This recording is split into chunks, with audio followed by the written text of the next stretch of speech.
దేవి ఇంటికి ఎందుకు వచ్చాడో మీకు తెలుసా? ఒకరోజు అంజనాదేవి సంతానం కోసం శివుడికి పూజలు చేస్తున్నప్పుడు బయట నుంచి ఒక బిచ్చగాడు, తల్లి, నాకు ఆకలిగా ఉంది, తినడానికి ఏమైనా ఉందా అని అడుగుతాడు.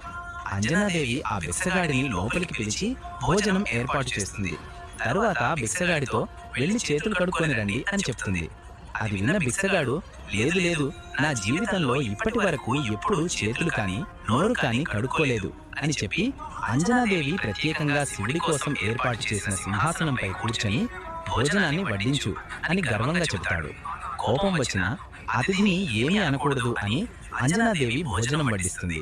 ఆ బిచ్చగాడు వడ్డించిన భోజనాన్ని తింటుంటే నోట్లోని ఆహారం కిందకి పడుతూ ఉంటుంది. అతను అంజనాదేవిని చూసి, నీకసలు వంట చేయడం వచ్చా అని వంకలు పెడుతూ శివుడి కోసం వండిన భోజనమంతా తినేస్తాడు. అంజనాదేవికి చాలా కోపం వస్తుంది. అయినా ఏమనకుండా సహనంగా ఉంటుంది. బిచ్చగాడు భోజనం ముగించి అంజనాదేవితో, నీ భోజనం నేను తిన్నా కాబట్టి కొంచెమైనా పుణ్యం వస్తుందిలే. ఈ భోజనాన్ని ఆ శివుడు తినుంటే పుణ్యం కాదు, శపించేవాడు అని ఎగతాళి చేస్తాడు.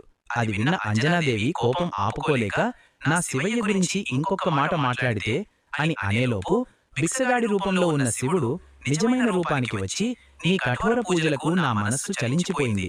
నిన్ను పరీక్షించడానికే ఈ రూపంలో వచ్చాను.